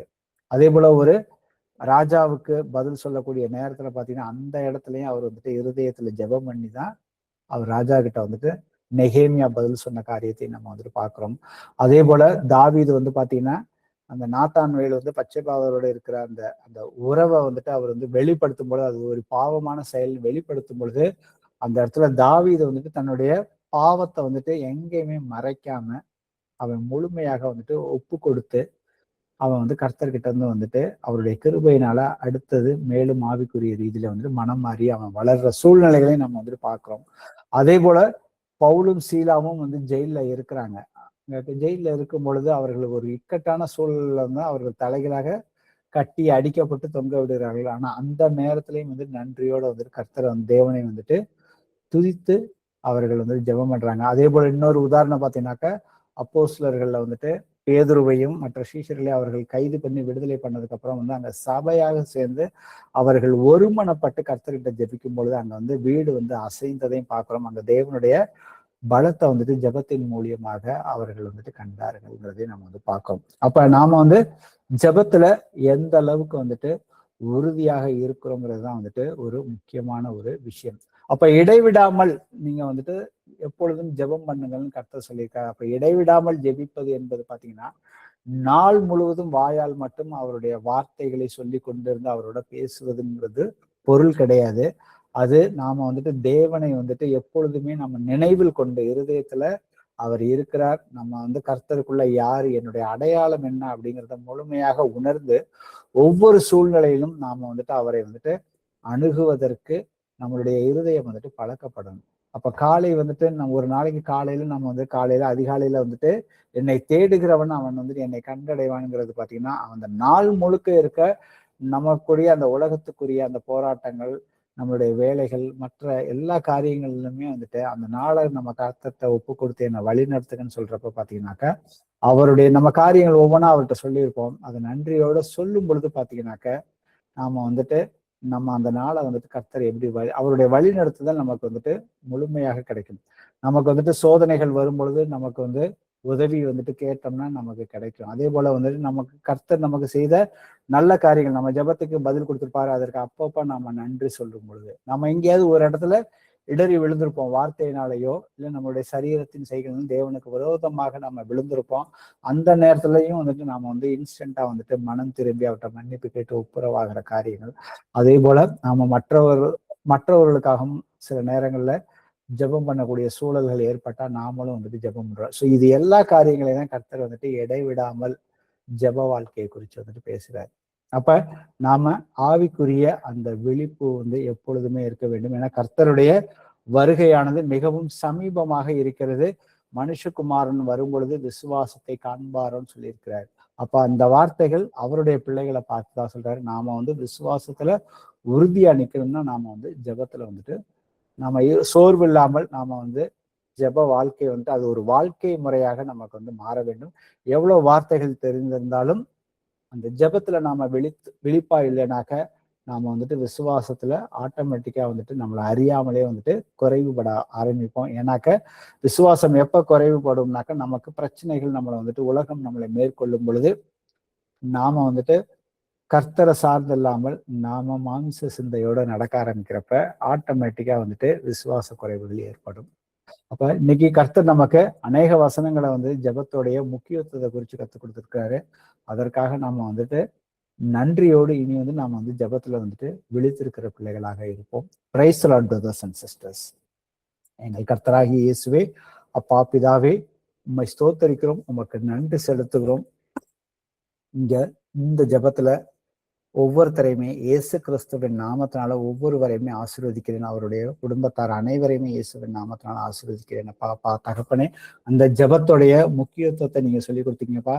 கர்த்தராகிய இயேசு கிறிஸ்து எப்படி வந்து ஜெபம் பண்ணாரு, அதே போல பழைய ஏற்பாட்டுல பரிசுத்தவான்கள் எப்படி பண்ணாங்க, உங்களுடைய அப்போஸ்தலர்கள் சீஷர்கள் எப்படி ஜெபம் பண்ணாங்க, நாங்க இது வரைக்கும் அந்த மாதிரி வந்துட்டு ஜெபம் பண்ணாம இருந்த எல்லா தருணத்திற்காகவும் எங்களை வந்துட்டு தயவாய் மன்னிங்கப்பா.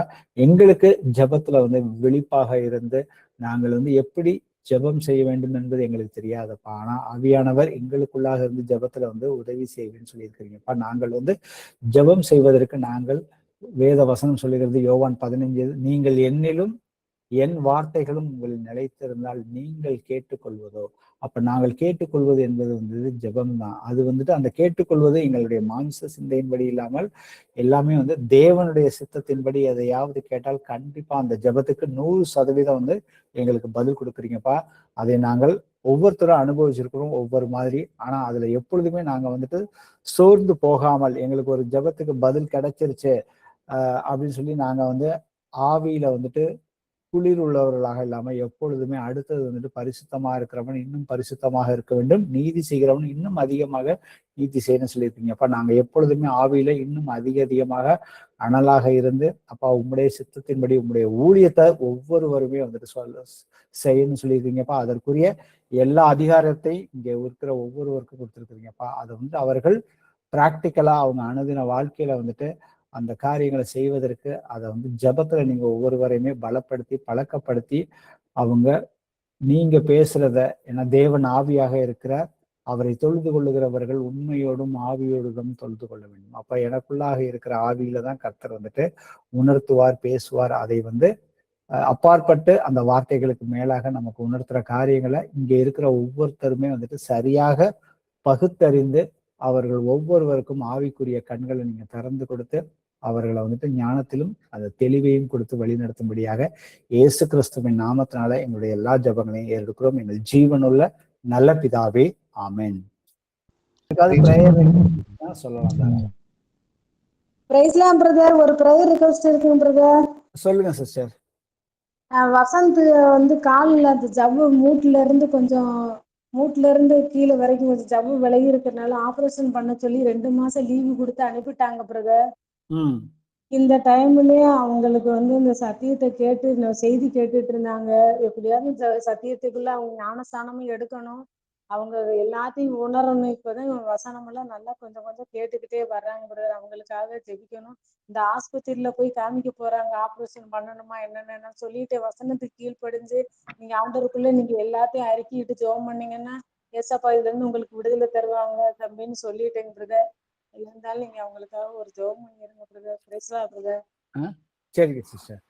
எங்கள் கர்த்தராகிய இயேசுவே, அப்பா பிதாவே, இதோ சகோதரர் வசந்துக்காக நாங்க சபையாராக ஒருமனப்பட்டு இங்க அவருக்காக ஜெபிக்கிறோம் அப்பா. அவருக்கு ஏற்கனவே சத்திய சுவிசேஷத்தை நீங்க அநேக பிரதர்ஸ் அண்ட் சிஸ்டர்ஸ் மூலியமா நீங்க சொல்லி கொடுத்துருக்கிறீங்கப்பா.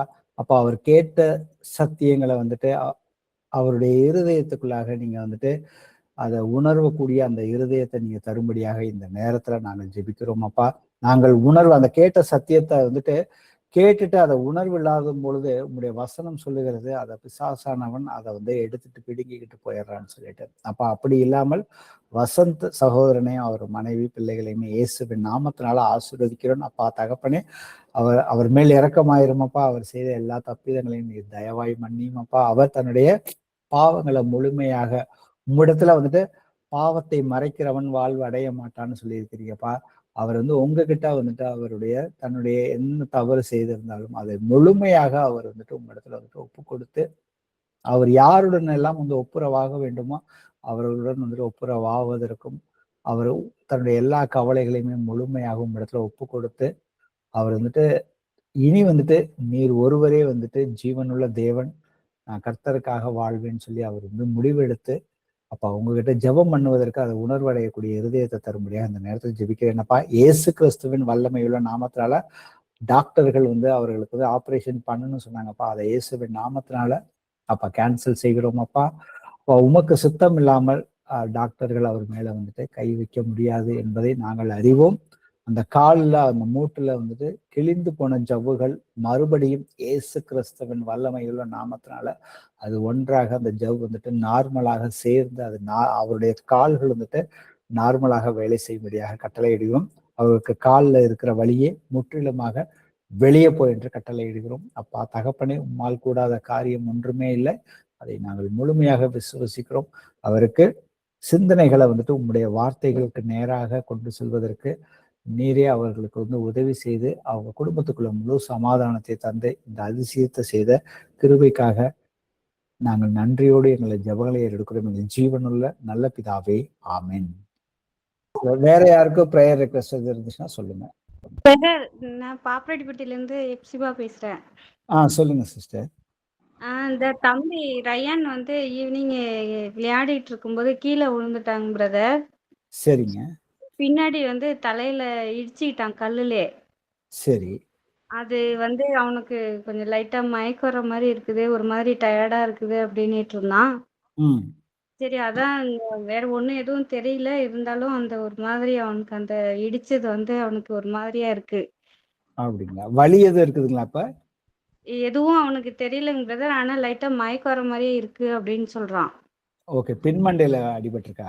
பின்மண்டையில தான் பிரதர் இடிச்சிட்டுது. சரிங்க சிஸ்டர், வாங்க இப்ப பிரேயர் பண்ண. தம்பி பேர் என்ன சொன்னீங்க? ரயான். ரயான். ஆமாங்க பிரதர். ஓகே. உங்கள் கர்த்தராகிய இயேசுவே, அப்பா பிதாவே, இதோ சகோதரி எப்சிபா சிஸ்டருக்காகவும் அவங்களுடைய மகன் ரயானுக்காகவும் உமக்கு நன்றி செலுத்துகிறோம் அப்பா. அப்பா தகப்பனே, அவர்கள் உம்முடைய பிள்ளைகள். நாங்கள் ஒருமனப்பட்டு இந்த நேரத்துல ஒரு சபையாக அந்த மகனுக்காக நாங்கள் ஜெபம் பண்ணுகிறோம் அப்பா. எங்கு இருவர் அல்லது மூவர் கூடி இயேசுவின் நாமத்தினால ஜெபம் பண்ணுகிறார்களோ அந்த ஜெபத்துக்கு நீங்க வந்து ஏற்கனவே பதில் கொடுத்துட்டீங்க. அதை நாங்கள் பெற்றுக்கொண்டோம். அந்த மகனை இயேசுவின் நாமத்தினால ஆசீர்வதிக்கிறோம். அவனுக்கு தலையில அந்த பின்மண்டையில ஏற்பட்ட எல்லா காயங்கள், வலிகள் எல்லாம் இயேசுவின் நாமத்தினால முற்றிலுமாக அந்த வலி, அந்த வேதனைகள் எல்லாம் வெளியே போய் என்று கட்டளையிடுகிறோம். மகனுக்கு அந்த மயக்கத்தை கொண்டு வருகிற அசுத்தாவியை இந்த நொடி பொழுதே இயேசுவின் நாமத்தினால நிலை தடுமாற வைக்கிற அசுத்தாவியை இயேசு கிறிஸ்துவின் நாமத்தினால மகன் ரயானை விட்டு வெளியே போய் என்று கட்டளையிடுகிறேன். அப்பா தகப்பனே, உம்மால் கூடாத காரியம் ஒன்றுமில்லை. நீங்க எங்களுக்கு அந்த அதிகாரத்தை கொடுத்துருக்கிறீங்க. அப்பா, நீங்க தந்த அதிகாரத்தினால அப்பா உங்களுடைய நாமத்தினால மகனுக்கு பரிபூர்ண சுகத்தை கொடுத்த கிருபைக்காக உமக்கு நன்றி செலுத்தி இதை சாட்சியா சொல்ல போற கிருபைக்காக உமக்கு ஸ்தோத்திரங்களை ஏறெடுக்கிறோம். இயேசுவின் நாமத்தினால எங்களுக்கு ஜெபங்களை ஏறெடுக்கிறோம். எங்கள் ஜீவனுள்ள நல்ல பிதாவே, ஆமென். ஆமென். Thank you Jesus. Praise Lord brother. Praise the Lord sister. Sister சொல்லுங்க, அன்பழகின்னு சொன்னீங்கல்ல. எனக்கு வந்து ரொம்ப சோர்வா இருக்குதுங்க பிரதர். சரிங்க சிஸ்டர். கை கால்லாம் அசதியா இருக்குது. ஒரு வேலை செய்யணும்னா கொஞ்சம் மலப்பா அப்படியே இருக்குது. ரொம்ப எனக்கு ஒரு வாரமாவே ரொம்ப இதாவே இருக்குதுங்க பிரதர். அன்பழகி அக்காவுக்கும் அதே மாதிரி இருக்குதுங்க பிரதர். சரிங்க சிஸ்டர், இப்போ ப்ரேயர் பண்ணுங்க.